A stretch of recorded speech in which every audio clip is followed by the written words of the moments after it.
This is a disc of light. A simple circle of plastic and metal. For a generation, it was music itself. Pure. Perfect. Unbreakable. This is the compact disc. It seems simple. Almost primitive by today's standards. But within its shimmering surface lies a story of impossible engineering. Of microscopic precision. And a secret alliance that redrew the map of modern technology. This is the blueprint for how a small disc conquered the world. Before the CD, sound was a fragile thing. It lived in the grooves of a vinyl record. A needle scraped a physical canyon, creating vibrations. Those vibrations became music. But they also became hiss. Crackle. Pop. Every speck of dust was an interruption. Every scratch, a permanent scar. Vinyl was a living medium.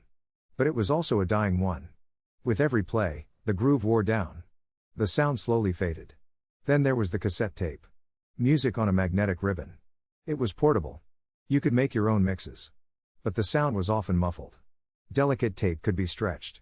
It could be chewed by the machine. It hissed. It fluttered. Analog sound was fundamentally flawed. It was a physical copy. And physical copies always degrade. But in laboratories in Europe and Japan, a new idea was forming. The dream of digital sound. Sound that wasn't a groove or a magnetic field. Sound that was pure information. Numbers. A stream of ones and zeros. A perfect, unchanging code. If you could store this code, you could replicate the sound perfectly. Every time. Forever. The challenge was immense. How do you store billions of bits of information on a small, durable object? And how do you read it back flawlessly? In the Netherlands, the electronics giant Philips was already working on the answer. They had developed the Laserdisc for movies. A large, platter-sized disc that used a laser to read video. The technology was promising, but clumsy. Their goal shifted to audio. A smaller, more robust format. They called it the compact disc. The first prototypes were born. They showed that a laser could indeed read data from a spinning disc. But the system was fragile. Unforgiving. The slightest imperfection could shatter the digital stream. The dream of perfect sound was still just a dream. It would take a new level of engineering to make it a reality. At the heart of the compact disc is a microscopic landscape. It is not a groove like a record. It is a single, tightly wound spiral track. This track is nearly 5 kilometers long. Etched into this track are billions of tiny pits. These are not the music. This is the most common misconception. The pits are binary code. A language of ones and zeros. A laser beam shines on the disk's surface. The flat areas are called lands. Lands reflect the laser light directly back. The pits scatter the light. A sensor detects this change in reflection. A reflected beam is a 1. A scattered beam is a 0. This flickering signal is the raw digital code. Its scale is almost unimaginable. Each pit is just 500 nanometers wide. To a human, it's invisible. If you scaled a CD up to the size of a stadium, a single pit would be the size of a grain of rice. Manufacturing this landscape required a new era of precision. A master disc was etched with a powerful laser. This master created a metal stamper. That stamper was then used to press countless copies into molten polycarbonate. A thin layer of aluminum was sputtered on top to create the reflective surface.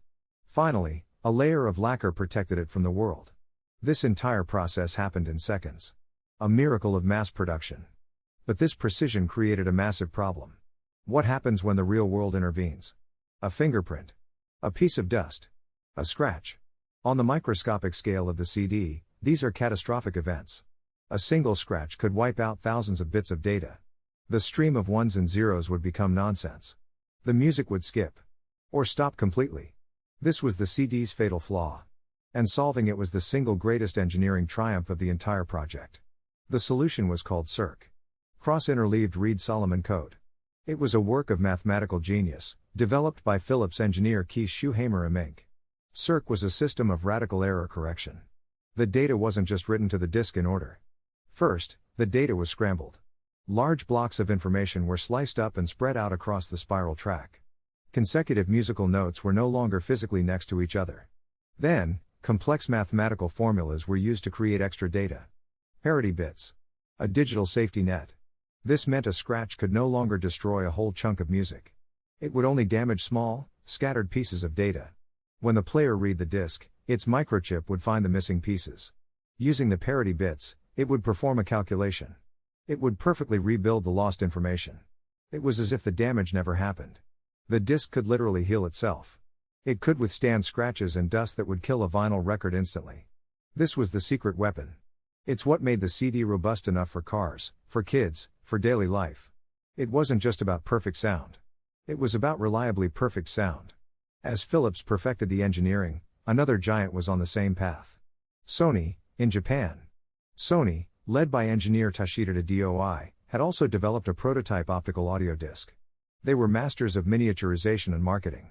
History was about to repeat itself. Two powerful companies. Two competing formats.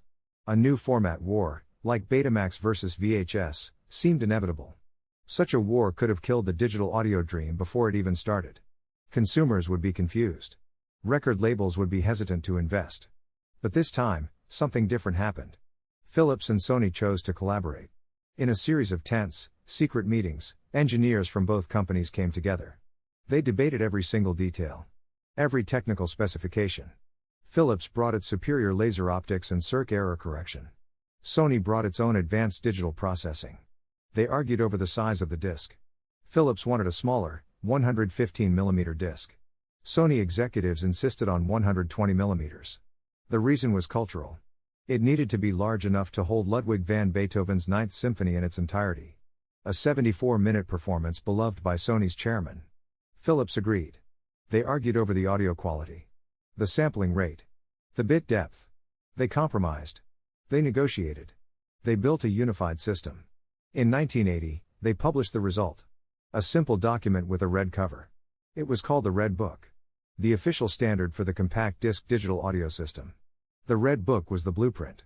It guaranteed that any CD would play in any CD player, anywhere in the world. It wasn't a product.